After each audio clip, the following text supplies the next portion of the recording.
시작하겠습니다.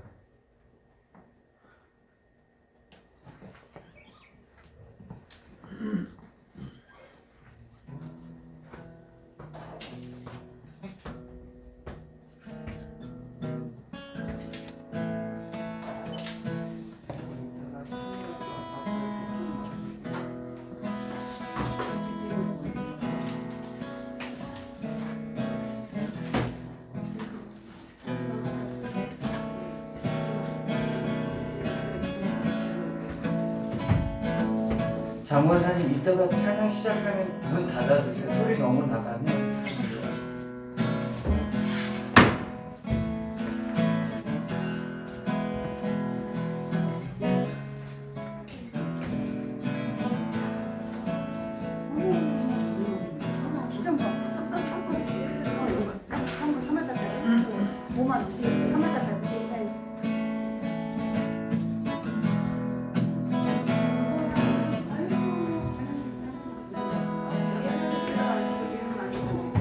샬롬. 네, 여러분 반갑습니다. 2월 마지막 주 주일 오전 예배 찬양 시작하겠습니다. 네, 시작에 앞서 먼저 스트레칭하고 시작할까요? 스트레칭하고 시작하겠습니다.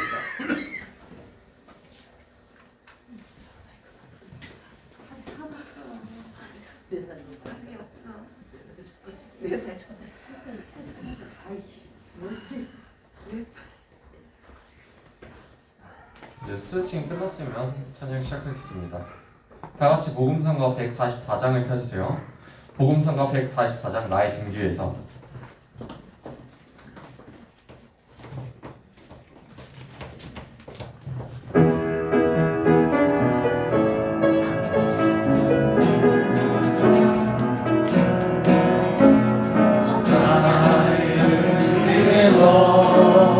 나를 도우시는 주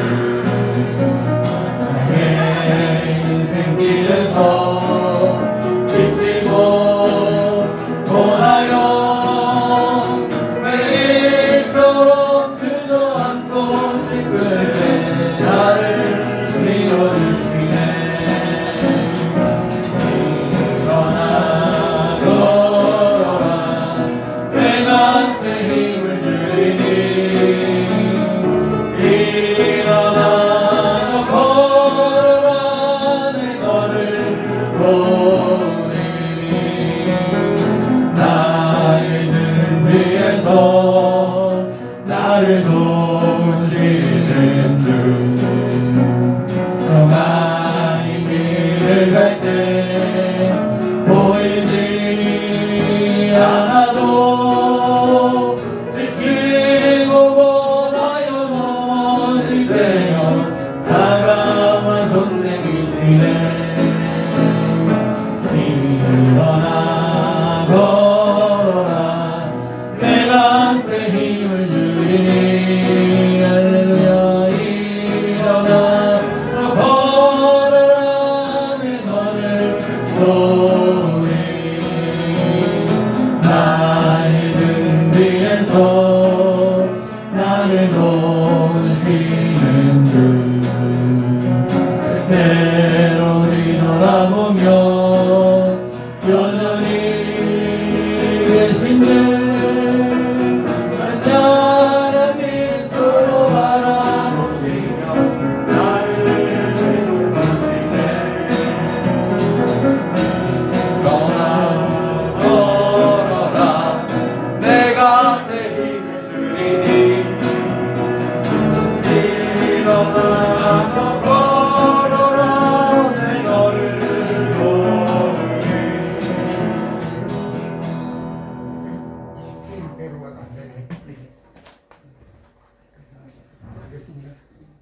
할렐루야. 할렐루야.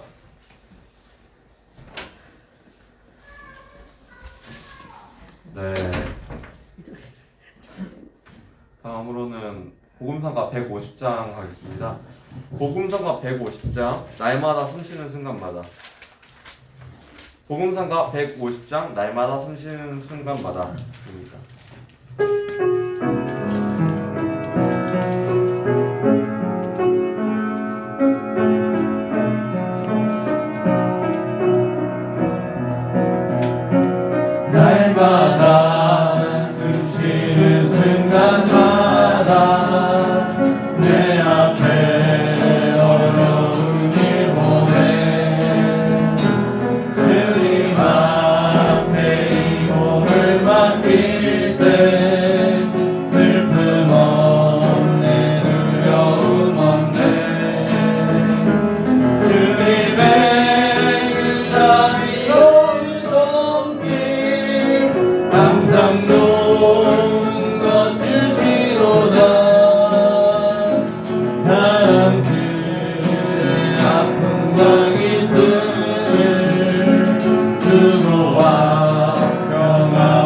안식을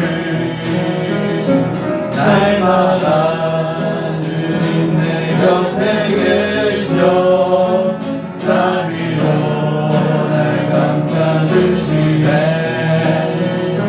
주님 앞에 이 몸을 맡길 때 힘주시네 귀여운 주네 어린 나를 품에 안을 씻어 항상 교만 앉으시도다 내가 살아 숨을 쉬는 동안 살피신 나 약속하셨네 인생의 어려운 순간마다 그의 약속 생각해보네 내 맘속에 믿음을 지않고 말씀 속에 위로를 얻네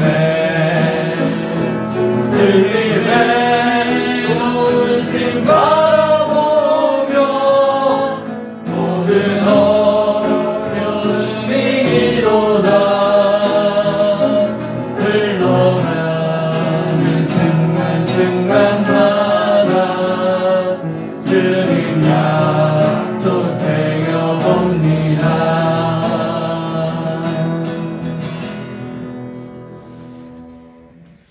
네, 다음으로는 복음성가 297장입니다.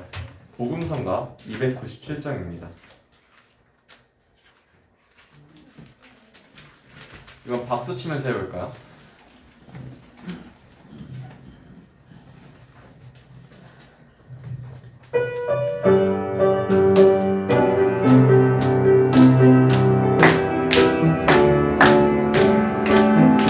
당신은 내게 어디로 가나요? 발걸음을 걷게 이 세상 어디든 거리나요? 머물고 있나요? 예수 안에 안식이 있어요 평안이 넘쳐요 십자가 구원을 받아요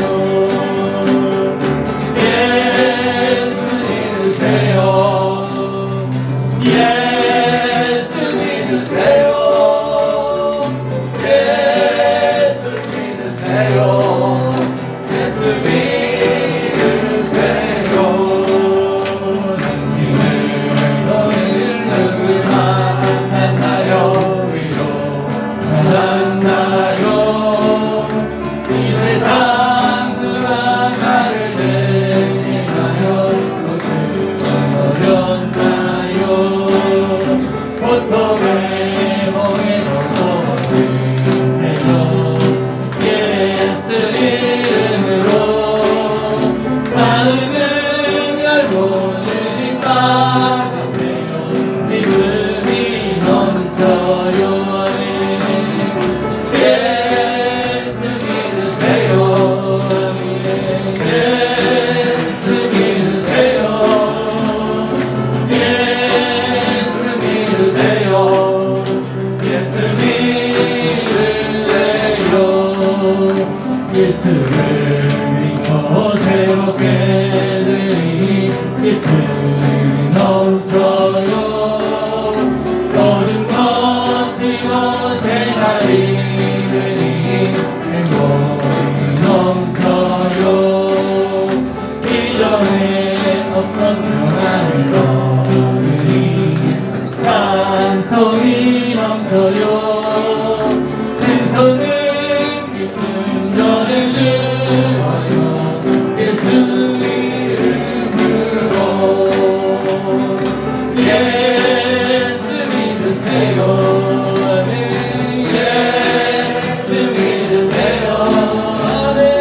예수 믿으세요 예수 믿으세요 그를 믿는 자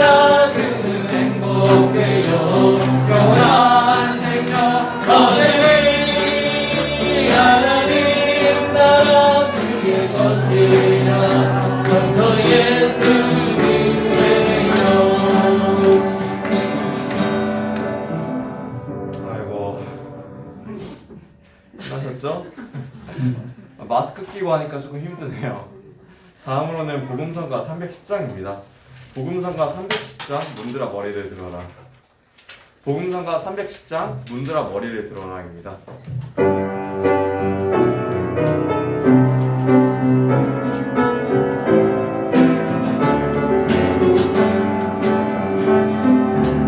문드라 머리를 들어라. 그를 들여다 영원한 문드라. 영광의 왕 들어가시도록 영광의 왕 들어가신다. 흔들어 머리 들어라. 그를 들여다 영원한 문드라. 영광의 왕 들어가시도록 영광의 왕 들어가신다. 영광의 왕 되시고 나가고 능하신 주로다. 전쟁에 능하신 주시라. 나 찬양 위대하신 왕.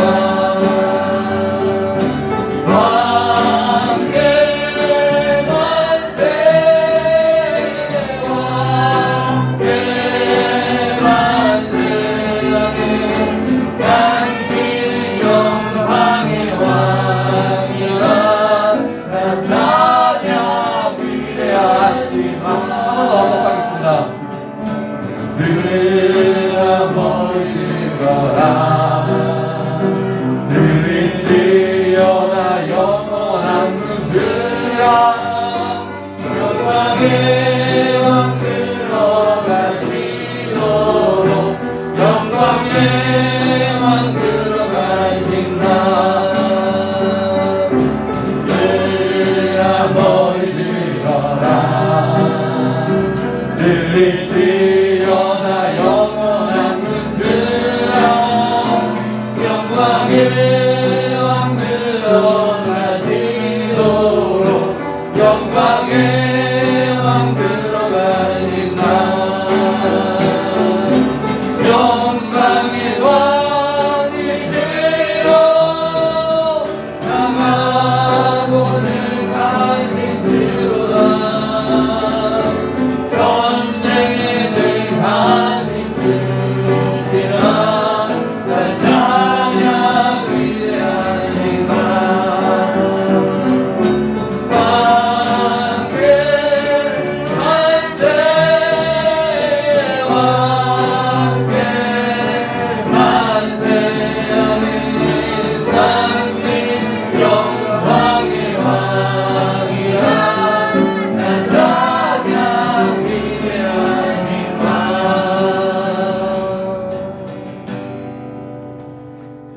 다음으로는 복음성가 338장입니다. 복음성가 338장입니다.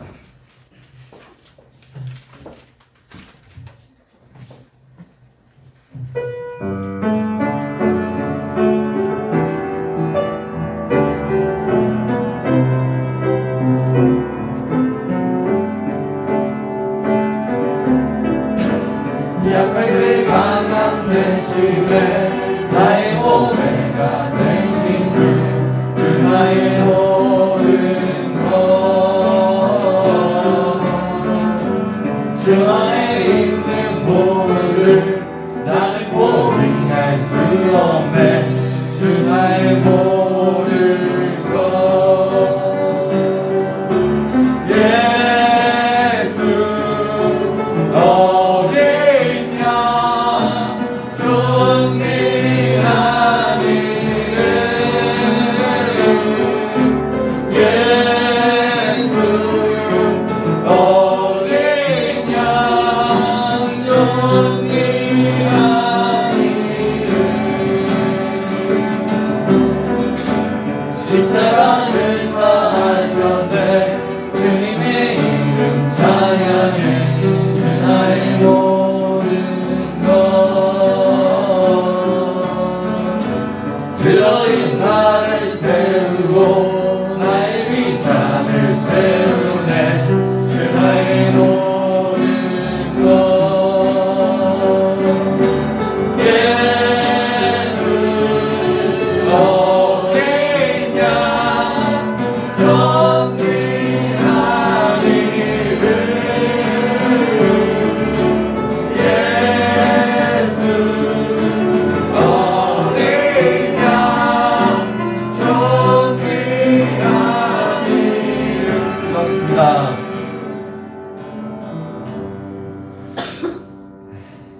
각자 기도라고 말하는 거 기도라고 말해 그랬대요.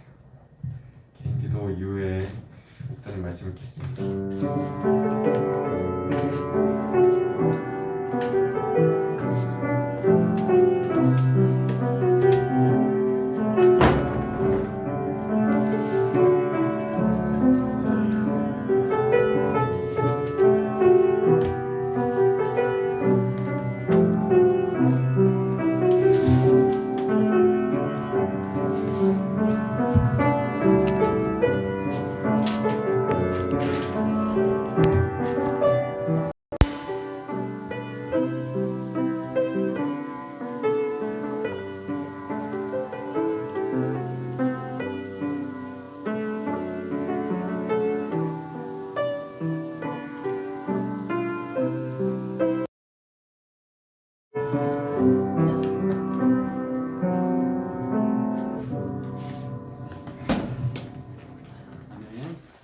시간이 됐습니다. 여러분 다 같이 자리에서 일어나시기 바랍니다.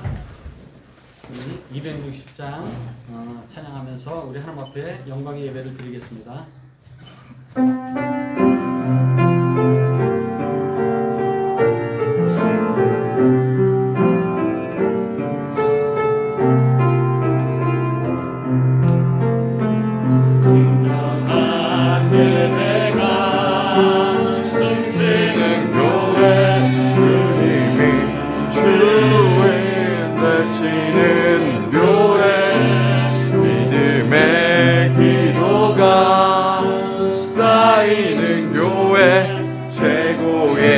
찬양을 드리는 교회 말씀이 살아 움직이는 교회 성도의 사랑이 넘치는 교회 섬김과 헌신이 기쁨이 되어 열매 맺는 아름다운 교회 주님의 마음 닮아서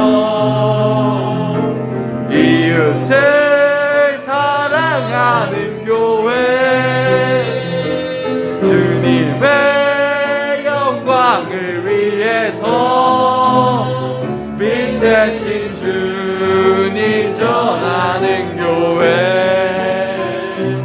사랑의 불꽃이 활짝 피어나 날마다 사랑에 빠지는 교회 주께서 사랑하는 우리 교회가 이런 교회 되게 하소서.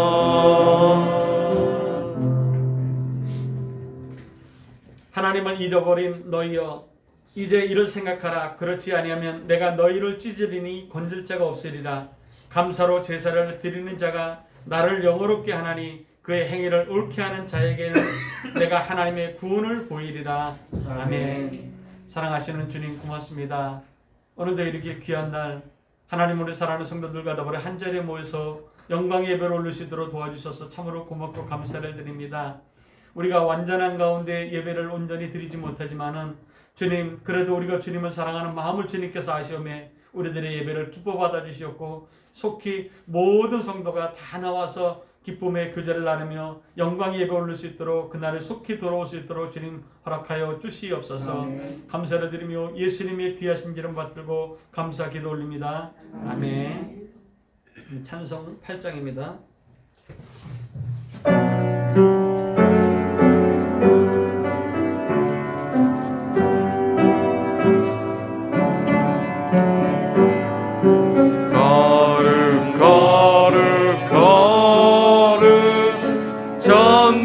전능하신 주님 이른 아침 우리 주를 찬송합니다.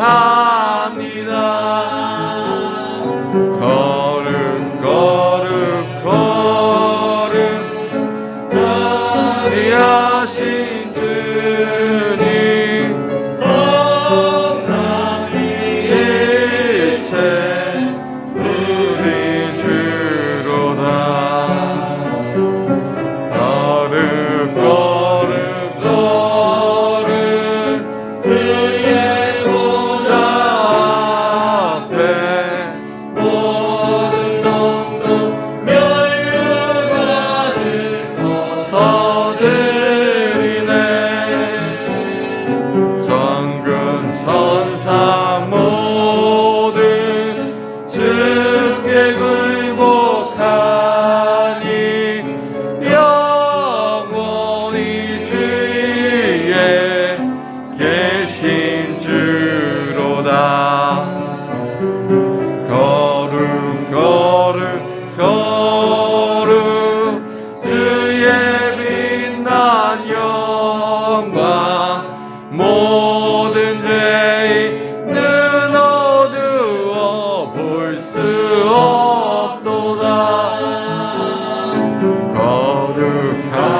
사순절 2번입니다. 교동문 125번 사순절 2번입니다. 제가 먼저 봉독합니다. 하나님이여 사슴이 시냇물을 찾기에 갈급한 같이 내 영혼이 주를 찾기에 갈급하나이다. 내 영혼이 하나님 곧 살아계시는 하나님을 갈망하나니 내가 어느 때에 나아가서 하나님의 얼굴을 배울까? 사람들이 종일 내게 하는 말이 내 하나님이 어디 있느냐 하오니 내 눈물이 취하로 내 음식이 되었도다. 내 영혼아 내가 어찌하여 낙심하며 어찌하여 내 속에서 불안해하는가. 너는 하나님께 소망을 두라. 그가 나타나 도우심으로 말미암아 내가 여전히 찬송하리로다. 낮에는 여호와께서 그의 인자하심을 베푸시고 밤에는 그의 찬송이 내게 있어 생명의 하나님께 기도하리로다. 내 반석이신 하나님께 말하기를 어찌하여 나를 잊으셨나이까. 내가 어찌하여 원수의 앞지로 말미암아 슬프게 다니나이까 하리로다. 내 뼈를 찌르는 칼같이 내 대적이 나를 비방하여 늘 내게 말하기를 내 하나님이 어디 있느냐 하도다. 내 영혼아 내가 어찌하여 낙심하며 어찌하여 내 속에서 불안해하는가. 너는 하나님께 소망을 두라. 나는 그가 나타나 도우심으로 말미암아 내 하나님을 여전히 찬송하리로다. 아멘. 우리 사도신가 하시겠습니다. 전능하사 천지를 만드신 하나님 아버지를 믿사오며 그 외아들 우리 주 예수 그리스도를 믿사오니 이는 성령으로 잉태하사 동육녀 아들에게 나시고 본디오 빌라도에게 고난을 받으사 십자가에 못 박혀 죽으시고 장사지 4일 만에 죽은 자 가운데서 다시 살아나시며 그 하늘에 오르사 전능하신 하나님 편에 앉아 계시다가 저리로서 산자와 죽은 자를 심판하러 오시리라. 성령을 믿사오며 거룩한 공예와 성도가 설교하는 것과 무엇을 사하여 주시는 것과 몸이 다시 사는 것과 영원히 사는 것을 믿사옵나이다. 아멘. 여러분 다 앉으시기 바랍니다. 우리 찬송가 260장 하시겠습니다. 찬송가 260장 하시고 우리 정원선 권사님 기도 부탁드립니다.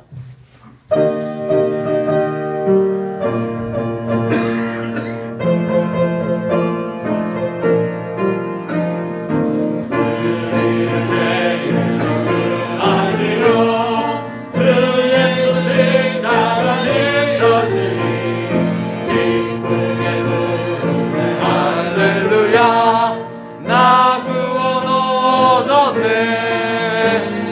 찬송하세 찬송하세 주님 나를 구하셨네. 찬송하세 찬송하세 주가 구원하셨네. 우리를 주께서 구했으니 이전에 가던 악한 일과 주하고 더러운 모든 죄를 온전히 버렸네. 찬송하세 찬송하세 주님 나를 구하셨네. 찬송하세 찬송하세 주가 구원하셨네. 아직은 죄에서 사함받아 거룩한 백성이 되었으니 이 육신 장막을 벗을 때도 겁낼 것 없겠네. 찬송하세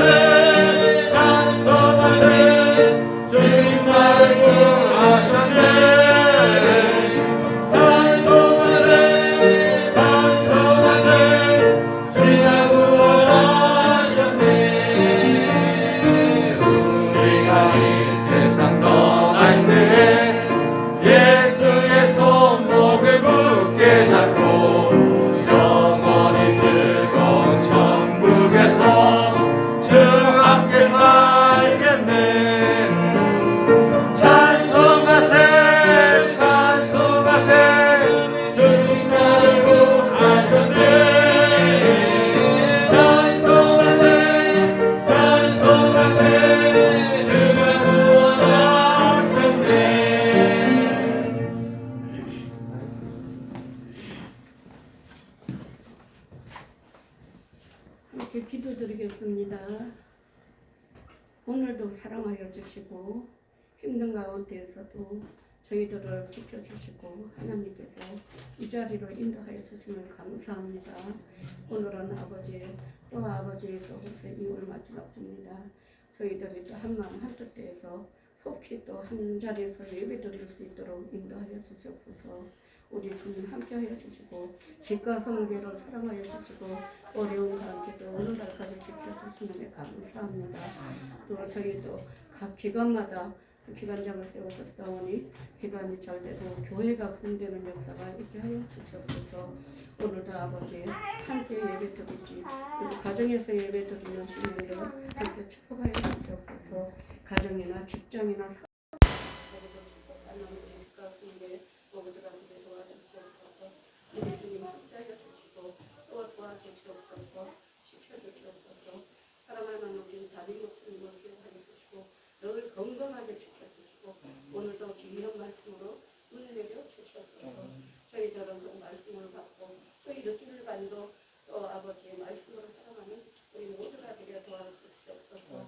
또 어린 아이부터 작년에 이르기까지도 건강하게 지켜주시옵소서. 또 입학을 하는 또 이수연 어린이 또 이해노 어린이 송가은 어린이 모두 또 입학을 잘하여 열심히 공부하여 학교에서 모범이 되는 학생들이 되게 도와주시옵소서. 우리 주님 도와주시옵소서. 오늘도 아버지 또 이렇게 코로나로 인하여 함께 자리하지 못한 친구들 모두 한자리에 속해 모여 기도할 수 있도록 도와주시옵소서. 오늘도 우리 주님 지켜주실 줄 믿사오고 처음이 낮추는 시간까지 도와주실 줄 믿사오고 예수님의 이름으로 기도합니다.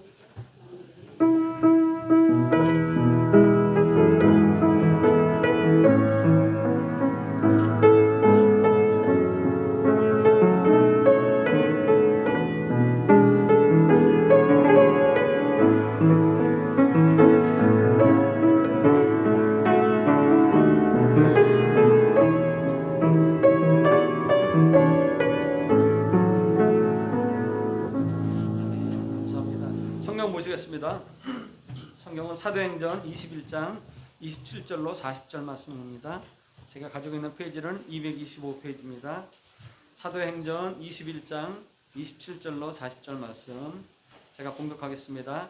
그 이래가 거의 참에 아시아로부터 온 유대인들이 성전에서 바울을 보고 모든 무리를 충동하여 그를 붙들고 외치되 이스라엘 사람들아 도우라. 이 사람은 각처에서 우리 백성과 율법과 이곳을 비방하여 모든 사람을 가르치는 그 자인데 또 헬레인을 데리고 성전에 들어가서 이 거룩한 곳을 더럽혔다 하니 이는 그들이 전에 에베소 사람 드로비모와 바울과 함께 시내에 있음을 보고 바울이 그를 성전에 데리고 간 줄로 생각하미러라.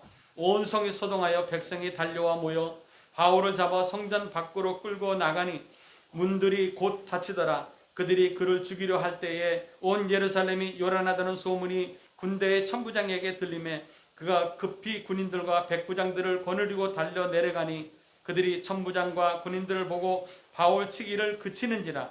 이에 천부장이 가까이 가서 바울을 잡아 두 쇠사슬로 결박하라 명하고 그가 누구이며 그가 무슨 일을 하였느냐 물으니 무리 가운데서 어떤 이는 이런 말로 어떤 이는 저런 말로 소리치거늘 천부장이 소동으로 말미암아 진상을 알 수 없어 그를 영내로 데려가라 명하니라.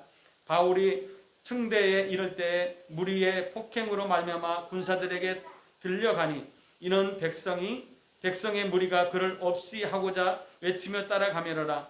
바울이 데리고 영내로 들어가라 할 그때에 바울이 천부장에게 이르되 내가 당신에게 말할 수 있느냐 이르되 내가 헬라의 말을 아느냐. 그러면 내가 이전에 소를 일으켜 자객 4,000명을 거느리고 광야로 가던 애굽인이 아니냐. 바울이 이르되 나는 유대인이라 소읍이 아닌 길리기아 다소시의 시민이니 청컨대 내 백성에게 말하기를 허락하라 하니 천부장이 허락하거늘 바울의 층대 위에 서서 백성에게 손짓하여 매우 조용히 한 후에 히브리 말로 말하니라. 아멘. 찬송 우리 408장 하시겠습니다.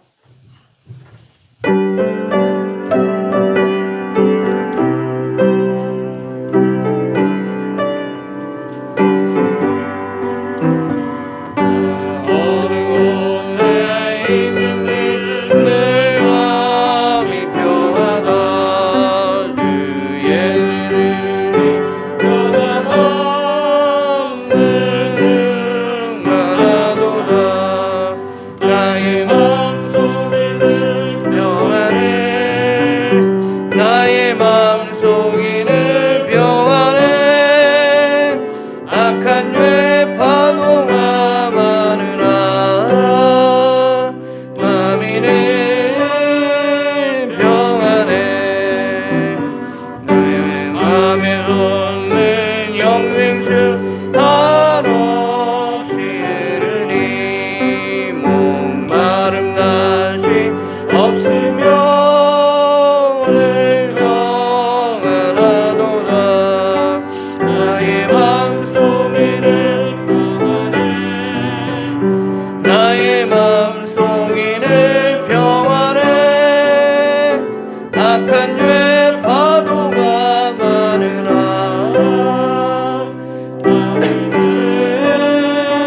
평안해. 참되신 주의 사랑을 영원히 못하네. 그 사랑 내 맘 여시고 로망을 주셨네. 나의 맘속에는 평안해. 나의 맘속에는 평안해. 악한 죄 파도가 많으나 마음이는 평안해. 주 예수 온갖 고난을 왜 몸소 당했나. 주 함께 고난 받으면 멸류관 없겠네. 나의 맘속에는 평안해. 나의 맘속에는 평안해. 악한 죄 파도가 많으나 마음에는 평안해. 이사님 목사님 나오셔서 믿음의 결국은 영원 구원이라는 제목의 말씀을 전하시는데 많은 은혜 받으시기 바랍니다. 할렐루야. 앞뒤 좌우에 이렇게 주목으로 인사 한번 하겠습니다. 사랑합니다. 축복합니다. 인사 나누면서 인사하겠습니다. 사랑합니다. 먼저 축하할 일이 있는데 그 대학교 입학식 하는 우리 교회 귀한 인재들이 있습니다. 이해녹 형제인데 대학교 이번에 중부대학교 실용음악과 베이스 기타를 들어갔는데 기쁘게도 그 차석으로 들어갔어요. 그래서 장학금도 받으면서 입학하게 됐는데 그동안 교회에서 기도해 주시고 또 후원해 주셨던 우리 성도님들에게 감사를 드립니다. 오늘 주보에 제가 또 실수를 했는데 난 가은이가 중학교 입학하는 거를 알면서도 여전히 가은이를 어린아이로 봤나 봐요. 그래서 가은이가 이번에 중학생이 됐어요.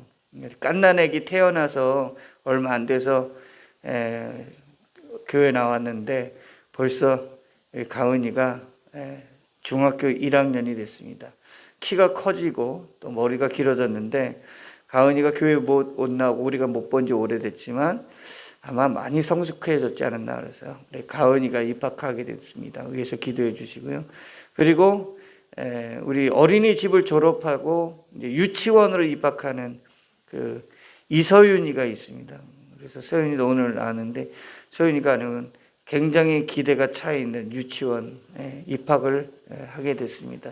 그래서 새로 입학하는 우리 어린 자녀들 믿음 안에서 그 키와 지혜와 명철이 잘 자라날 수 있는 사람 될 수 있도록 기도해 주시고 한 학년씩 올라가는 그 우리 어린 친구들을 위해서도 기도해 주면 좋겠고요. 더 큰 것은 우리는 자꾸 나이를 줄이고 싶어하는 시대를 이제 어른들은 살아가는데 내 나이 많아짐이 더 은혜가 될 수 있는 성숙됨도 이 3월을 맞으면서 큰 복이요 축복이 아닐까 이런 생각합니다. 그래서 한 달 내내 수고하셨던 여러분들에게 주의 이름으로 축복합니다. 기도하겠습니다. 우리 주 예수 그리스도의 길을 따라 나서는 그 믿음의 자녀들이 이제 한 살 한 살 먹어가며 세상 속에서 세상의 지식을 통하여 하나님의 진리를 따라갈 수 있도록 그 자리에 세워주신 걸 감사합니다. 이서윤, 송가은, 이해노 이들에게 하나님 지혜와 총명을 더하셔서 세상의 유혹과 미혹으로 말미암아 구별되어 하나님의 진리의 법을 따라 살아갈 수 있도록 은혜를 입혀 주시옵소서. 그러므로 하나님이 기뻐 인도하시는 그 인생의 길로 가도록 그들을 인도하여 주시되 성령 하나님께서 그들이 거하는 자리에 만나는 학생과 선생님과 수업의 과정들 속에 역사하여 주시옵소서. 우리의 인생의 길 하루하루 나이가 들어갈수록 하나님의 사랑과 뜻을 깊이 깨달아 아는 성숙하고 온전한 그리스도인이 되게 하셔서 세상에 하나님의 뜻을 알지 못하여 어그러지고 삐뚤어지고 곤고하고 혼돈된 삶의 인생의 노년이 아니라 하나님을 알고 그 뜻을 알아 풍요롭고 풍성한 우리의 생애가 되도록 축복하여 주시옵소서. 예수님의 이름으로 기도드리옵나이다. 아멘.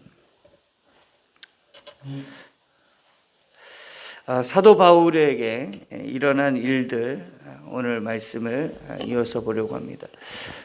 인간이 가지고 있는 독특한 특징 중에 하나가 어떤 내일에 대한 계획을 세우고 그 계획된 일을 따라 움직여 간다고 하는 사실입니다.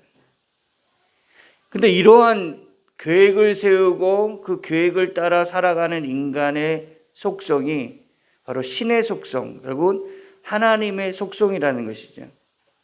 그래서 보면 시편 33편 11절에 보면 시편 기자가 이렇게 노래합니다. 여호와의 계획은 영원히 서고 그의 생각은 대대에 이르리로다. 그리고 하나님은 어떤 하나님이냐면 무턱대고 그냥 즉흥적으로 일을 하시는 분이 아니라 뭘 세우시고 일하시는 분이냐면 계획을 딱 세우고 하는 거예요. 그러니까 하나님의 그 형상을 따라 지음받는 우리들은 그 신의 속성을 성품 우리가 가지고 있어요. 비록 죄로 말미암아 오염됐지만, 그래서 너 계획이 뭐야? 너 앞으로 뭐 하고 싶어? 이 물음은 정말 하나님의 그 온전한 속성을 닮아 있는 인간의 모양입니다. 그러니까 사람을 절대 동물을 비하한다든가 이러한 그 피조물에서의 그 비교법으로 가지 않고 하나님의 형상을 따라 지음받은 나로서의 속성이 무엇인지를 더 특징화시켜 갈 수 있는 그리스도인이 되는 게 지혜로운 사람이에요.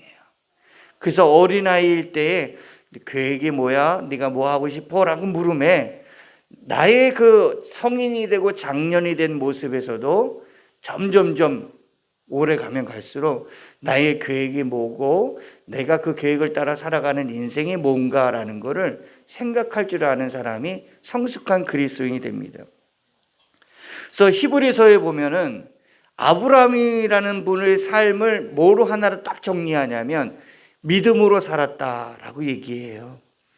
그런데 그 아브라함의 생애가 믿음으로 살았던 삶의 형편을 보니까 여기저기 나그네처럼 움직이고 장막에 살았다. 그러니까 텐트 치고 살았다는 얘기입니다.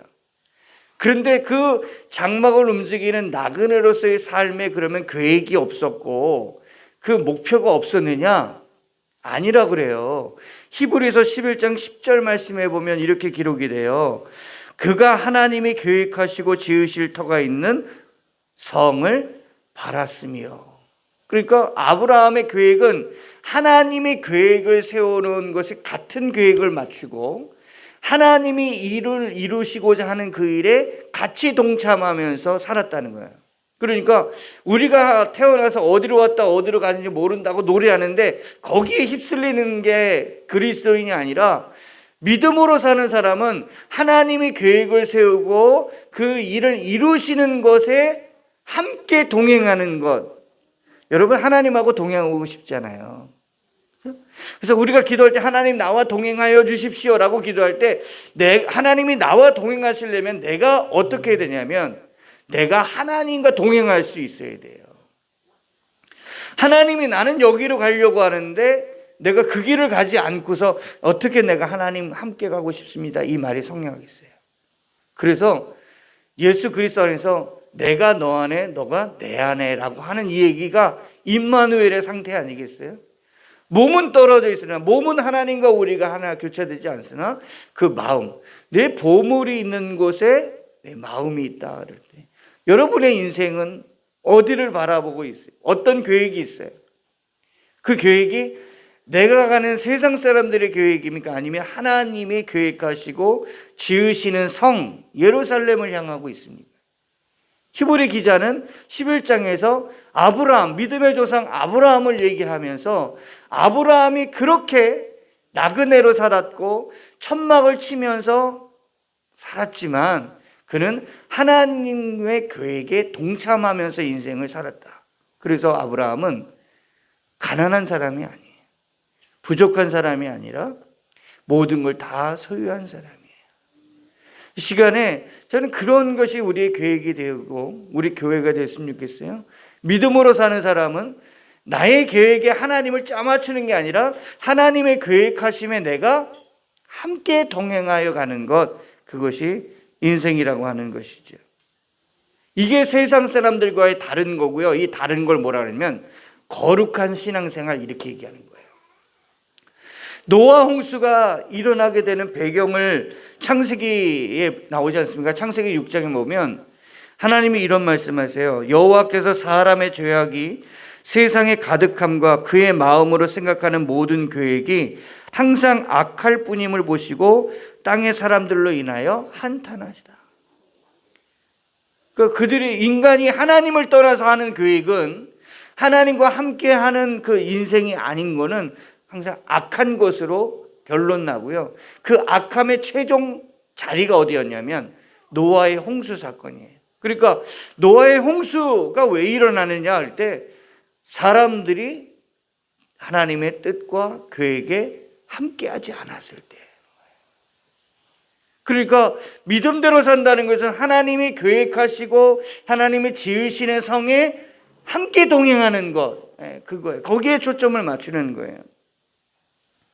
그래서 하나님의 계획이 어떻게 노아를 통해서 이제 더 분명하게 계시되는 게 뭐냐면 노아의 언약, 그리고 그 다음에 노아 다음에 나오는 게 아브라함의 언약, 그리고 아브라함 다음에 나오는 게 출애굽 사건 이후에 다윗의 언약, 그리고 누구의 언약이 나와요? 예수 그리스도의 언약이 나와요. 근데 하나님이 언약하신 건 뭐냐 하는 거죠. 그러니까 하나님의 그 언약하신 것들을 뭐냐면 다 이루기 위해서 하나님 그 역사하시는 것을 성경에 쭉 나열해 놨는데 하나님이 우리에게 언약하신 것이 뭐냐면 하나님의 나라예요. 예? 하나님이 계획하셨다면 무엇을 계획하시고 일을 이루시려고 하신다면 무슨 일을 이루시려고 하는 것인가? 그걸 알아야지 우리도 그 계획에 동참하고 그 일에 같이 협력할 수 있는 거 아니겠어요? 그래서 사도 바울이라고 하는 사람이 등장할 때에 사도 바울은 그 하나님이 계획하고 지으시는 일들이 무엇인지를 본인이 받아서 기록한 13권의 성경들 속에 잘 풀어놓고 있어요. 그 가운데 바울이 에베소 지역이라고 하는 터키에 있는 에베소 지역 도시에서 3년 동안 두란노에서 말씀을 가르쳤잖아요. 근데 그 에베소 교회의 성도들에게 쓴 편지 내용 안에 보면 하나님의 계획하시고 하나님이 이를 이루시고자 했던 그 언약의 내용이 뭔지를 잘 계시해 주고 있습니다. 그래서 에베소서 1장 10절 말씀에 보면 이렇게 나옵니다. 하나님의 계획은 때가 차면 하늘과 땅에 있는 모든 것을 그리스도 안에서 그분을 머리로 하여 통일시키려 하는 것입니다. 이게 표준 세번역이 그렇게 기록하고 있어요. 하나님의 계획은 때가 차면 하늘과 땅에 있는 모든 것을 그리스도 안에서 그분을 머리로 하여 통일시키려 하는. 이 얘기는 뭐냐면 하나님은 교회의 머리 대신 예수 그리스도를 통하여 온 세계를 뭐예요? 하나님의 나라 하나로 만들기 원하셨다 하는 얘기입니다. 그래서 우리를 택하시고 세우신 것이 그냥 있는 일이 아니라 하나님의 계획하시고 세우신 것은 하나님의 나라, 그 하나님의 나라의 머리로 세워지는 분이 누구냐면 바로 예수 그리스도다라는 얘기를 말씀하고 있습니다. 그래서 그분이 계획을 세웠고 그 일을 이루어 나가기 위해서 착착착 진행해 가는 것을 보여주는 역사가 바로 창세기, 출애굽기, 레위기 쭉 나오면서 예수님이 있는 신약의 복음서까지 기록이 돼서 나오는 거예요.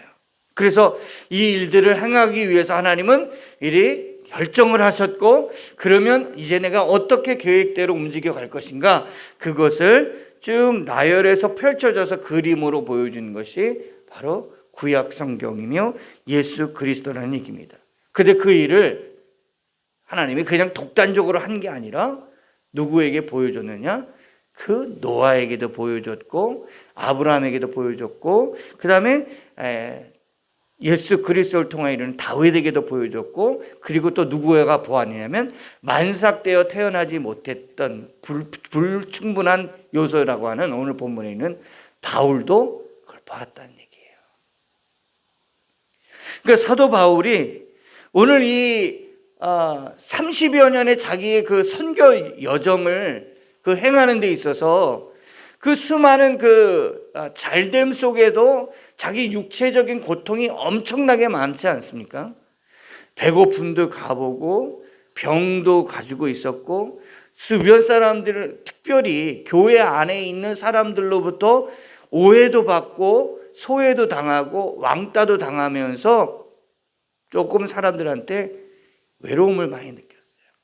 그것뿐만 아니라 사울의 그 주변에는 이 바울을 죽이려고 하는 암살단처럼 늘 도사리고 있는 사람들도 있었어요. 그로 인해서 옥에 갇혀서 매를 맞기도 하고 돌에 맞아갖고 죽음의 자리에도 갔다 왔던 사람이 이 바울이었습니다. 자, 바울이 그렇게까지 할 수 있었던 이유가 어디 있을까요?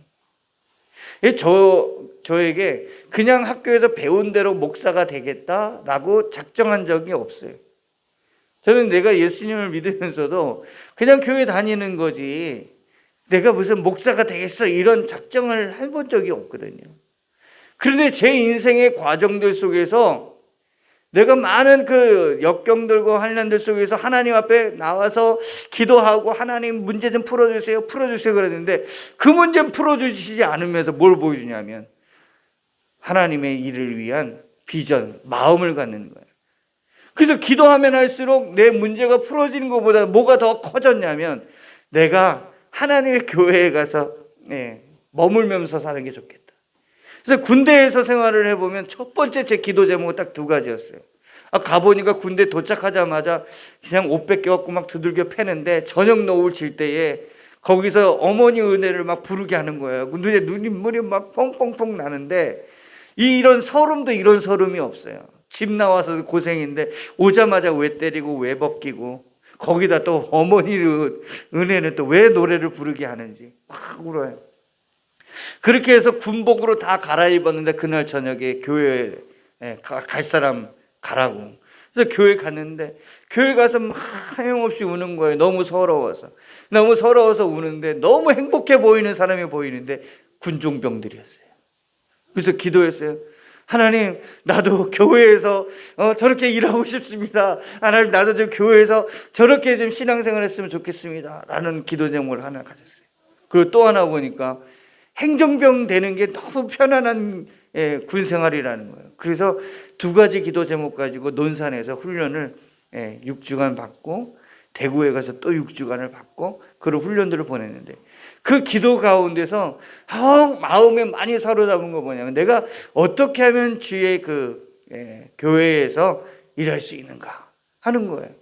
근데 어려우면 어려울수록 나의 인생의 그 군대 시절만큼의 인생의 계획과 목적은 어디 있었냐면 어떻게든 내가 주의 전에서 일하는 거예요. 근데 결국은 제가 일병 때 군종병이 되고 또 행정병도 되고 하는 그 과정들이 많이 있었지만 이 인생의 길 가운데서 겪어지는 건 더 믿음의 신앙의 가운데 기도하면 할수록 내 문제를 갖고 기도할 때에 하나님이 더 보여줬던 건 뭐냐면 내 인생을 어디다 두고 어떻게 쓸 거고 어떻게 살 거냐 하는 비전이 더 크게 와닿았어요. 그때 내게 보인 건 하나님의 교회를 위해서 내가 일을 하면 좋겠다라는 거였어요. 근데 그거는 목사가 되겠다라는 개념에서가 아니라 돈을 벌고 해도 교회 일에 대해서는 열심을 내는 사람이 되고 싶었다 이런 얘기입니다. 그래서 조그맣게 일어났던 그 하나님의 교회에 대한 열심과 열정의 비전이 저로 하여금 조금씩 그림이 커가더니 마침내 여기 빛과소금 교회 왔을 때에서야 제가 더 확실한 그림을 보았던 건 뭐냐면, 하나님의 나라에 그 한 영혼을 더 채워야 된다고 하는, 그러니까 교회의 그 외형적인 물질적인 그 외형적 조건으로 물리적인 방향이 아니라 한 사람이 예수 그리스도의 사람으로 변화를 가져오는 것에 대한 비전이 확실하게 제 그 목회적 비전으로 확 다가오게 됐습니다. 그래서 이제는 그 외적으로 성장하는 사람들 안에 뭐냐면 내적으로 하나님의 온전한 사람으로 성장해 갈 수 있는 교회를 세워야 되는 것이 저의 비전이었는데, 이것이 그냥 이루어지는 것이 아니라 하나님의 생각과 하나님의 뜻을 이어받고 동참하는 과정들 속에서 일이 이렇게 제 그림으로 보여지기 시작하더라고요. 그래서 하나님은 바울에게도 그렇게 하지 않았을까요? 바울에게 자기의 길을 계획하고 그 길을 향해 가는 그 길이 다메섹 사건에 있는 9장서부터 이 마지막 끝까지 바울의 인생의 비전의 그 과정들이라고 하는 그 비전은 선교의 비전이었는데, 그 선교의 비전이라고 하는 것은 바울의 끝까지 이루는 게 다 하나님의 나라에 맞춰 있었다는 거예요. 그래서 하나님의 나라를 이루기 위해서는, 그 계획에 동참하기 위해서는 내가 이러한 일을 살겠다라고 하는 것을 결단하고 결심하는데, 그 결심과 결단이 그 마지막 인생에 자기의 그 비전처럼 우리에게 교훈으로 와닿는다는 얘기입니다. 그래서 보면 우리 한번 읽어보겠습니다. 여태 읽어왔지만 20장 23절 말씀을 한번 해서 보겠습니다. 20장 23절입니다. 바울의 인생에 있어서 그가 가지고 있는 비전이 뭐였을까 하는 겁니다. 우리 23절 말씀 먼저 읽도록 하겠습니다. 시작. 오직 성령이 각성에서 내게 대해 증언하여 결박과 환난이 나를 기다린다 하시나. 그가 성령과 함께 지금 예루살렘 성을 가는 것뿐만 아니라 가는 곳곳마다 성령이 함께 하셨다는 얘기입니다. 그 얘기는 바울은 자기의 그 계획이 아니라, 자기의 그 걸음이 아니라 성령이, 하나님이 함께 하시는, 동행하시는 걸음걸음의 인생의 여정이었다는 거예요. 그럴 때마다 성령이 자기에게 뭘 얘기했느냐면, 뭘 먼저 얘기했습니까?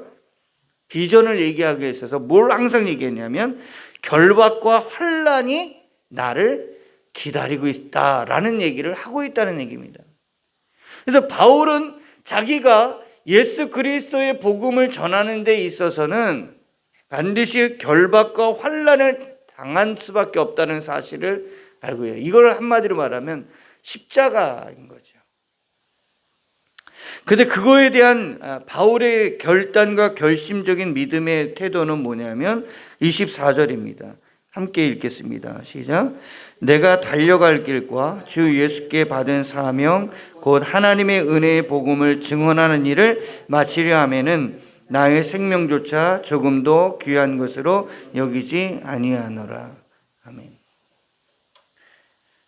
근데 바울은 그 결박을 당하고 환난을 당한다고 하는 성령의 계시, 이 말씀을 그가 경험하고 알고 있는데, 그거보다 더 그는 마음을 쏟은 게 어디냐면 바로 예수께 받은 사명이다 하는 얘기예요. 예수께 받은 사명. 이게 뭐냐면 예수님께서 우리에게 주신 인생, 이런 얘기하는 거예요. 어떤 분이 그렇게 하더라고요. 자기가 큰 중병에 걸렸다가 완치가 되고 난 이후에 난 이제 새로운 제2의 인생을 살게 되었어. 그래서 이전하고는 좀 다른 인생을 살겠어, 이런 얘기예요. 그러니까 바울의 인생이 예수 그리스도를 모르던 인생이 아니라 예수 그리스도와 이제 함께 일을 맞춰 나가는 인생으로 자기가 인생을 바꾸게 됐다고 하는 것을 오늘 21장을 읽을 때 22장에서부터는 이제 바울이 그 얘기를 하게 될 거예요. 본인이 왜 내가 이 일을 이 각 성마다 다니면서 이 예수를 증언하게 됐는지에 대한 자기 그 신앙 간증을 더불어 하나님으로부터 받은 계시가 무엇인지를 하나님의 계획을 따라 살 수밖에 없는 자기의 증언을 하는 장면이 22장에 나오게 될 겁니다. 그런데 바울은 이게 일이라고 하는 것, 자기에게 주어진 그 인생은 하나님이 자기에게 주신 일이라고 하는 거예요. 그러니까 하나님의 계획을 알고 그 계획에 동참하는 것이 바로 자기의 인생이다 하는 거예요. 그 일을 하는 데 있어서는 수고하고 또 배고프고 또 이러한 고통을 당하고 이 죽임을 당하는 이 과정들은 반드시 있어져야 될 일들이다, 이런 얘기하는 거예요. 그리고 우리가 알잖아요. 편안하게 해서 일이 이루어지는 게 없어요. 육신의 일도. 왜 수고하셨습니까? 라는 얘기를 하냐면 그 일의 결과는 수고가 없이는 얻어지는 게 없으니까 그렇죠. 그래서 바울은 자기에게 당할 것들이 무엇인지를 이미 계시받았음에도 불구하고 그 일을 향해서 뭐냐면 내가 달려간다 하는 얘기입니다. 달려간다. 그래서 빌립보서 3장 14절 말씀에 보면 그리스도 예수 안에서 하나님께서 위로 부르신 그 부르심의 상을 받으려고 뭘 향하여 달려간다 하냐면 표대를 향하여 달려간다는, 이 표대를 향하여 달려간다는 얘기는요, 우리나라는 뭐 축구 2004년인가에 올림픽 경기 있었잖아요. 근데 그 경기 때마다 막 선수들이 난타전을 벌여요. 이 45분 총 90분인데 이 90분 가운데서 자기의 체력을 쏟을 때 90분 내내 매 그 시간, 그 다음에 분, 초 단위로 온 힘을 다해서 막아내는 거예요. 한 골을 넣기 위해서. 그죠? 그런 집중력인 거죠. 이 표대를 향한다는 건 그 목표에 놓은 골망 안에 골을 넣기 위해서 전심을 다해가지고 달려가는 거예요. 그럼 골을 넣기 위해서 부딪혀야 되잖아요. 그리고 고통을 겪어야 되고요. 자빠지고 넘어져야 되지 않아요. 숨이 차서 헉헉대야 되지 않아요. 그래서 자기가 그 공이라고 하는 것 하나의 목표로 하기 때문에 전심을 다하죠. 그게 바울이에요. 그래서 바울은 자기가 경험했던 그 시대의 가장 중요한 문화는 스포츠 경기 아니겠어요? 지난주에도 얘기했듯이 고린도 지역 주변에 운동 경기가 2년에 한 번씩 올리고 그 밑에는 올림픽 4년에 한 번 올리는, 그래서 로마는 이 스포츠 경기를 상당히 중요한 정치적 요소로 가지고 있는데 바울은 예수 그리스도를 믿는 그 믿음의 길을 이 경주와 비교하고 그 이긴 자의 그 승리를 면류관에 비교해서 설명하지 않습니까? 그러니까 인생을 그냥 살아가는 게 아니라 하나님이 계획하시고 하나님이 이를 이루시는 그 일들에 동참하는 것, 그걸 보고 사명이라고 말할 때 바울이 보인 그 반응은 뭐냐면 나는 달려갈 때 어떻게 달려가냐면 표대를, 그 목표를 잡기 위해서 전심전력으로 달려간다. 해도 되고 안 해도 되는 게 아니라 그렇다는 얘기예요. 빌립보 교회에 이 메시지를 전하고 있는 것은 유럽의 첫 도시였던 첫 번째 교회가 세워진 이 빌립보 교회에 대해서 여러분도 하루하루를 살아가면서 내 인생의 하루하루가 오늘 또 지나간다. 누구 노래처럼 무슨 연기처럼 사라져 간다. 소멸돼 간다. 없어져 간다. 라는 인생으로 있는 게 아니라 오늘 내가 하루를 더 살고 내일 하루를 내게 더 준다면 무엇을 위하여 오늘을 살고 무엇을 목적을 두고서 내일을 살겠느냐라는 것에서 바울은 뭐냐면 이 목표를 잡으십시오. 이 표대를 향하여 달려가십시오라고 교회에 증언하고 있는 겁니다. 여러분이 저도 마찬가지로 포함돼서 오늘 하루를 산다고 하면 내일 하루를 더 산다면 나로 인해서 하나님은 무엇이 드러나기를 원하느냐는 거죠. 하나님의 계획은 뭐냐면 하나님의 나라예요. 그렇다면 우리를 부르시고 택하셔서 하나님의 자녀 삼으셨다면 하나님의 자녀된 우리의 오늘의 삶에서는 뭐가 드러나야 되냐면 바로 하나님의 나라가 드러나야 돼요. 성령 하나님이 각 성에서, 성령 하나님이 각 때마다 성령 하나님이 우리의 삶을 늘 인도해 줄 때에 성령의 충만함은 뭐냐면, 성령의 능력이 뭐냐면 내가 하나님이 계획하시고 지으시는 그 나라와 그 의를 따라 살아가는 거예요. 근데 거기에 더불어서 뭐가 함께 붙어오냐면 환난을 당하고 핍박을 당하는 것. 다시 말해서 경건하게 살려고 하는 자에게는 핍박이 겸하여 온다는 거예요. 그러니까 예수를 믿으면서 이 땅에서는 예수로 말미암아 이루어지는 하나님의 나라를 증언하는 그 일에는 반드시 너희가 어려움이 있다. 그래서 바울은 지금 예루살렘에 올라 도착해가지고 겪어져야 될 일들을 미리 알고 있었고, 이제 오늘 본문에는 그 일을 겪어야 되는데, 그 일에 겪어지는 일들을 마다하지 않을 수 있었던 것은 하나님이 나를 하나님의 그 온전한 자리로 부르신 가장 거룩한 목적은 나로 말미암아 그 나라와 그 의를 드러내고 나타내고자 하는 하나님의 뜻을, 비전을 보았기 때문입니다.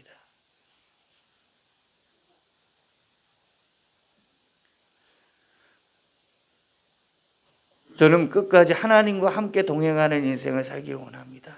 그래서 저 사실 우리 에녹의 이름을 지을 때도 그것 때문에 그랬거든요. 하나님과 떨어지는 관계는 단절이고 그게 죽음 아니에요. 하나님과 함께 동행하는 것은 생명이며 영원함 아니겠어요? 우리 그리스도인 여러분에게 나이는 다 다를 수 있고요. 출생이 다 다를 수 있어요. 그러나 그 영원한 삶에 대한 목표는 다 똑같죠. 저도 가고 싶고요. 여러분도 가고 싶은 거예요. 그럼 어떻게 그 나라에 이르게 되냐면 주님이 부르셔야 가는데, 주님이 부르실 때까지 그러면 나는 그냥 놀다 가느냐는 거예요. 인생을 놀이처럼 살라고 캐라 캐세라 뭐 이렇게 할 수도 있지만, 우리 그리스도인들에게서는 사명을 따라 사는 것인데, 그 사명이 무엇이냐 그럴 때 하나님의 그 나라와 그 의를 드러내는 거예요. 혹시 예수님 믿으면서 이거 힘들다, 너 힘들다, 힘들죠. 얼마나 힘들겠어요. 그런데 그 힘든 것이 없으면 결과가 없다는 거예요. 그래서 오늘 바울은 자기의 그 인생의 마지막 그 노년의 때, 지금 나이가 60이 다 됐을 때의 나이라고 그러거든요.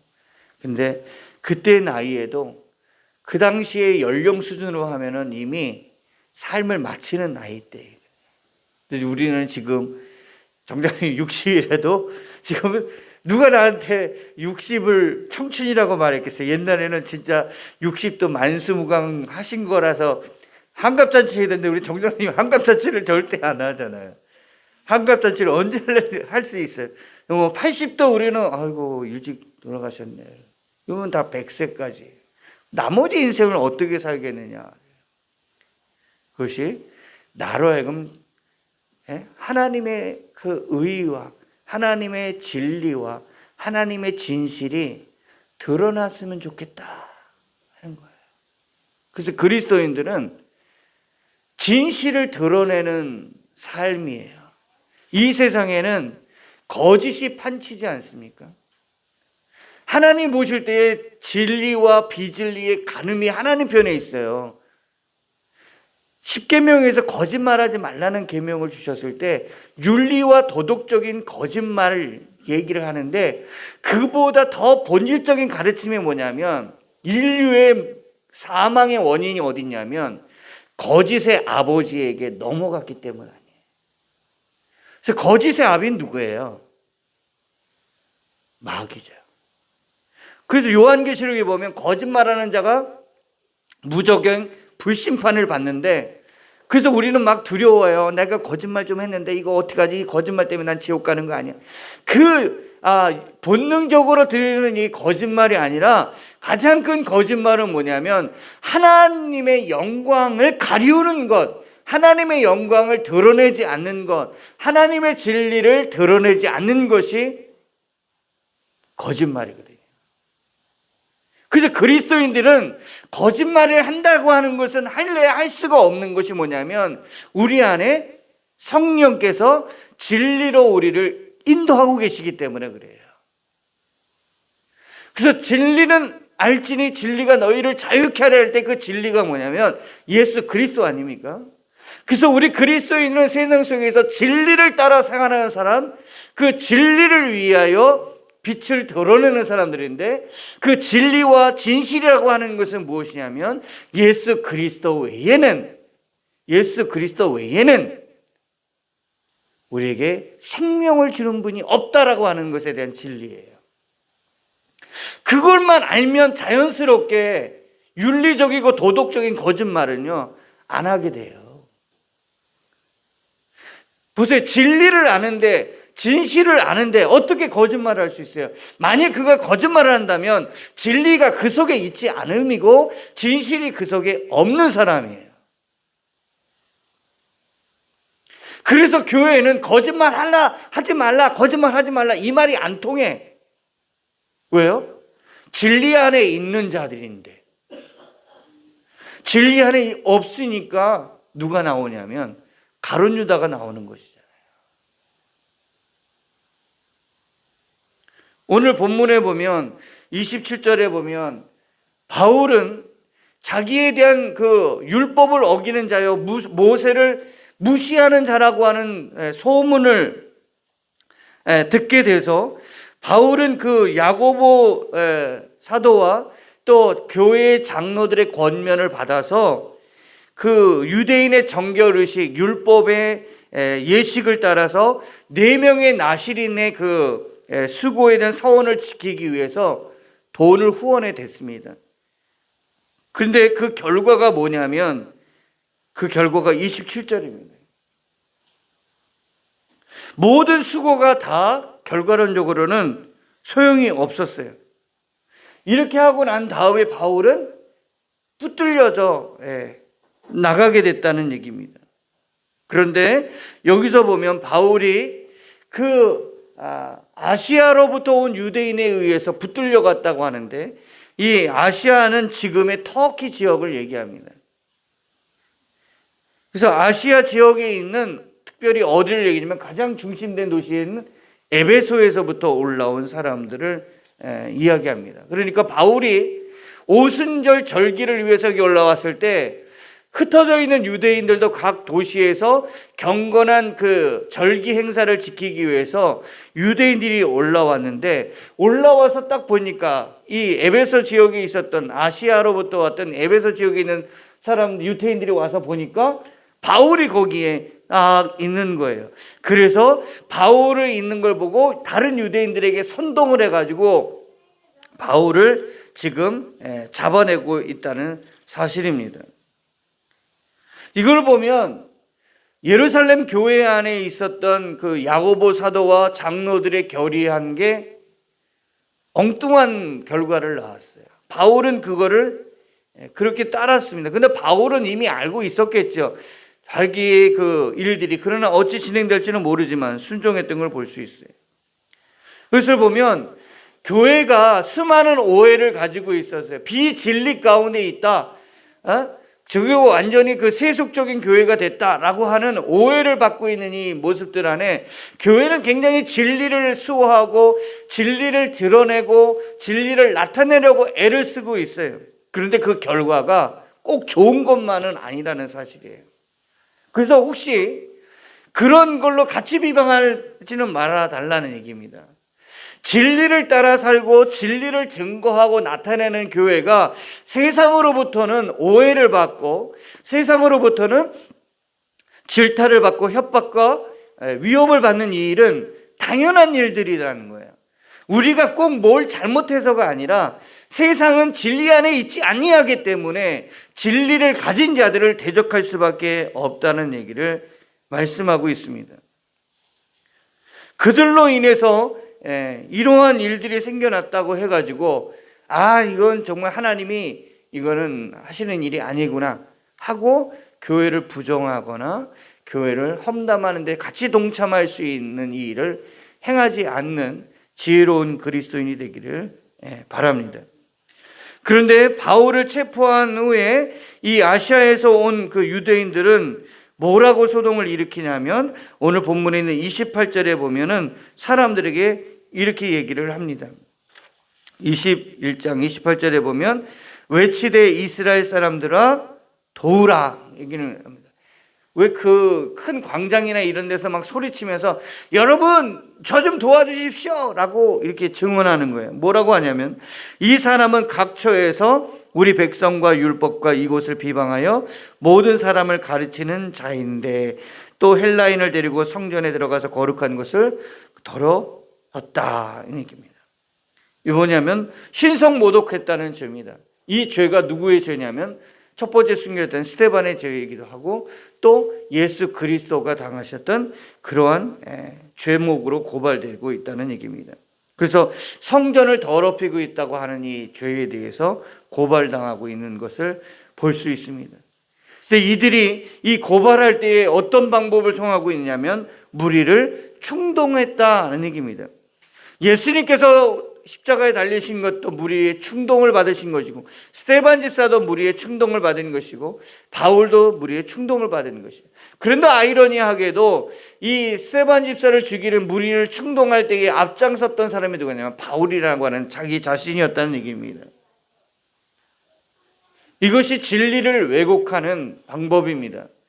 교회를 대적하는 악한 세력의 대적의 방법은 뭐냐면 무리를 충동질해서 그것을 진리를 덮어버리고 진리를 왜곡시켜버리는 일들을 자행하고 있다는 얘기입니다. 거짓말하는 자의 앞잡이가 하는 방법은 뭐냐면 무리를 충동질하는 거예요. 사실에 대한 진위에 대한 진실에 대한 것을 논할 얘기가 아니라 그들은 처음부터 거짓말쟁이들에 끌려다니는 존재였기 때문에 그것이 익숙하고 그 방법이 너무 좋아요. 그 사건 내용에 대해서 자세히 알아보려고 하는 태도를 가진 것이 아니라 오히려 자기들의 그 무리들의 그 심정만 충동질해서 이 일을 행하는 걸 볼 수 있어요. 그래서 하나님의 영광으로 세워져 있는 교회는 이러한 세상 속에서 오늘 우리가 존재하고 있고 살아가고 있습니다. 바울이 하나님의 큰 비전과 그 비전을 따라서 그가 움직여가는 그 일에서 예루살렘에 올라가자고 했던 목적은 바로 이 목적이었습니다. 하나님의 비진리 가운데는 거짓 정보를 가지고 가짜 뉴스를 퍼뜨리고 있는 그들 가운데 진리를 알지니 진리를 너희를 자유케 하라고 하는 진리를 선포하기 위해서 바울은 자기 노년의 인생에 거기로 올라갔고 그 하루의 삶을 그 진리를 드러내는 데에 헌신하고 있다는 내용입니다. 오늘 우리 교회의 말씀을 마치면서 이 문제를 우리 교훈으로 받고 기도하기를 원합니다. 하나님, 나의 살아가는 생애의 삶의 하루가 하나님 나에게 주셨다면 그 하나님의 계획하시는 그 뜻을 따라 살아가는 나의 인생에 무엇이 나의 드러남이 되올 것인가? 하나님의 그 나라, 그 진리라고 하는 그 하나님의 나라를 드러내는 삶을 살기를 소원하면서 기도하기를 바랍니다. 우리 빛과 소금 교회가 존재하는 것, 여러분이 존재하는 것은 거짓말과 가짜 뉴스가 팽배해지고 충동질 되어지고 있는 이러한 인터넷 세대에 대하여서 덮복대고 카톡에다가 이리 옮기고 저리 옮기고 이 말 옮기고 저 말 옮기는 그러한 구설수에 의해서 사람들 자기의 의견과 생각과 입맛에 맞으면 옳고 알아보지도 않고 그냥 퍼뜨리고 그것을 비방하고 비난하고 거기 동참하는 그러한 육적인 그리스도인이 아니라 성령께서 알려주시는 진리의 말씀을 따라 사람의 말이 아니라 성경의 진리에 마음을 두고 생각을 두고 인생의 뜻을 두고 살아갈 수 있는 그리스도인이 될 수 있도록 함께 동참해 주시기를 바랍니다. 진리 안에 거하는 예수 그리스도의 복이 여러분과 함께 하기를 축원합니다. 기도하겠습니다. 거룩하고 자비로우신 아버지 하나님 감사합니다. 하나님의 진리가 우리 안에 거하게 하시고 진리의 은혜를 따라 살아가는 진리의 그리스도인이 되게 하신 것을 감사합니다. 우리 사도 바울을 통하여 그 진리를 증거하기 위하여 그를 예루살렘까지 올라가게 하셨던 주님, 오늘 이 도시 안에 이 서울 한복판에 빛과 소금교의 존재는 진리를 자랑하고 진리를 증거하는 데에 쓰임받는 인생이 되게 하여 주셨습니다.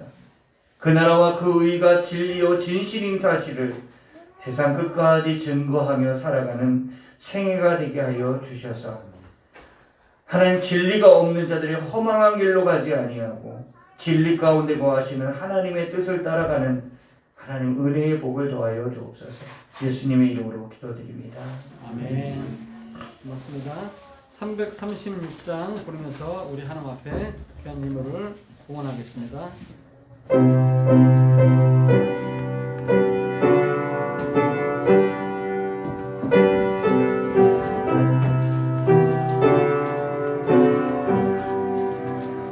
환난과 핍박 중에도 성도는 신앙 지켰네.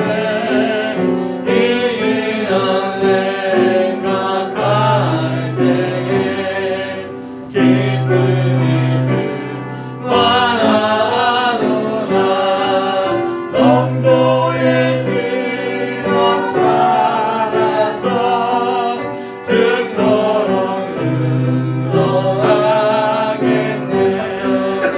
성도의 일한 건강한 원수도 사랑하겠네. 인자하도록 행실로 이 신앙 전파하리라. 성도의 신앙 따라서 죽도록 충성하겠네.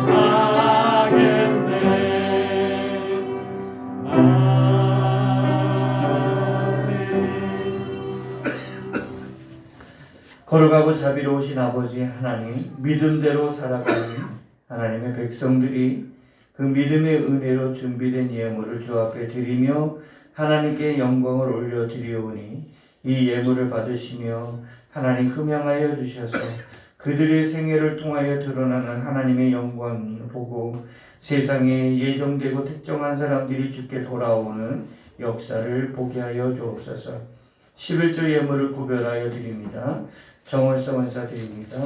장영남 원사 드립니다. 추수기 원사 드립니다. 나정원 집사, 정원숙 집사가 드립니다. 이한영 집사가 드립니다. 이영순 집사 드립니다. 나수민 성도가 드립니다. 선교 예물을 드립니다. 추수기 원사 드립니다. 나정원 집사, 정원숙 집사 드립니다. 이한영 집사가 드립니다. 건축 예물을 드립니다. 추수기 원사 드립니다. 나정원 집사, 정원수 집사 드립니다. 감사 예물을 드립니다. 정원 성도 드립니다. 정월선 권사 드립니다. 지정숙 집사 드립니다. 정재현 성도 드립니다. 장영남 권사 드립니다. 나정원 집사, 정원숙 집사가 드립니다. 이미경 집사 드립니다. 송가은 어린이 드립니다.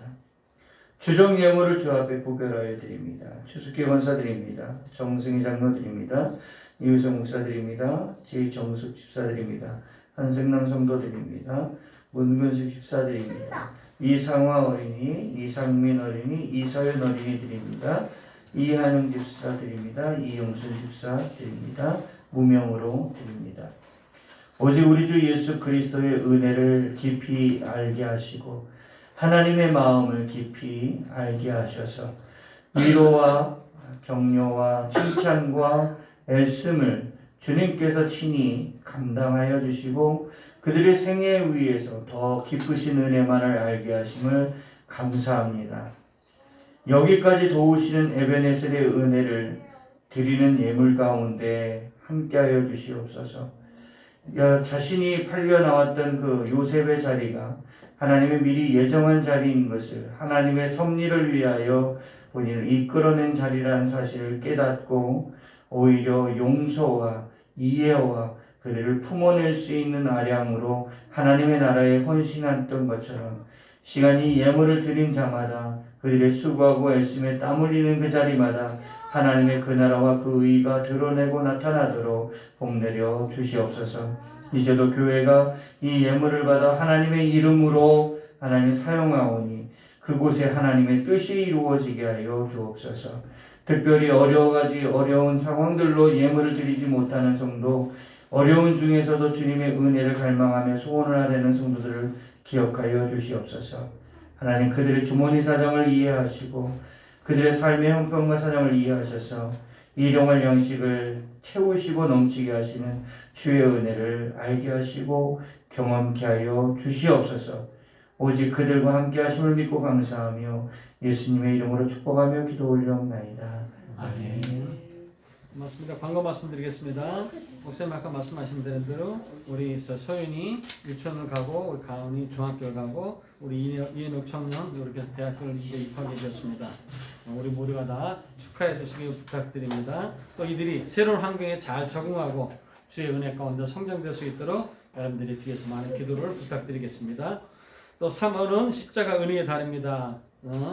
우리가 계속된 이제 성찬을 계속하지 못하지만은 어쨌든 첫째 주일날은 성령 있는 주일 예배를 우리가 드립니다.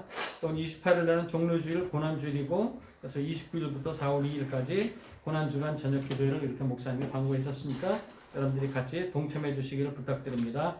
4월 4일은 부활절 주일 예배를 드리게 됐고 또 우리가 예배 참석 인원이 20명으로 조정됐으니까 여러분들 같이 또 혹시라도 오늘 이 자리에 참석하지 못한 분이라도 다음 주에 나오고 싶다 그러면 또 조정을 해가지고 할 수 있도록 이렇게 목사님과 해보겠습니다. 우리가 코로나 이 바이러스 정복을 위해서 우리가 모두가 다 기도에 더 많이 정진해야 될 때인 것 같습니다. 예배위원 기도 모임이 매주일 오전 10시 30분에 있으니 예배위원은 다 그 전에 와서 참석을 해주시고 기도에 같이 동참해 주시기를 부탁드리겠습니다. 올해 표가 우리가 전념하지 않습니까? 1년 동안 전 성도들이 성경 완독을 목표로 진행하고 있습니다. 우리가 다 같이 참석하셔서 다 같이 우리 성경 우리가 또 완독을 할 수 있도록 해주시기 부탁드리겠습니다. 또는 우리가 본맞이 대청소를 좀 하려고 그러는데 3월 13일 날 토요일 날 이렇게 할 예정입니다. 여러분들 혹시 시간이 되시는 분들은 같이 참석해서 오래간만에 또 여러 가지 묵은 걸 또 다 때를 베꼈으면 좋겠습니다. 같이 그래서 청소에 동참해 주시기를 부탁드리겠습니다. 네. 여러분들 일어나시고 635장 찬송하시고 목사님 축도로 예배 마치겠습니다.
이제는 진리 가운데 그 나라를 위하여 십자가를 지신 예수 그리스도와 그 나라를 이루어내시고자 열심을 다하시는 하나님의 무한하신 사랑하심과 성령 내주하심과 함께 하심으로 그 나라를 위하여 수고하고 애쓰는 모든 교회들 머리 위에 특별히 주님이 주신 그 일생의 사명 가운데 하나님의 진리만을 증거하기 위하여 고진감래해 가고 있는 하나님의 성도들 그 삶의 현장 머리 위에 지금부터 영원토록 함께 계시기를 축원하옵나이다. 아멘.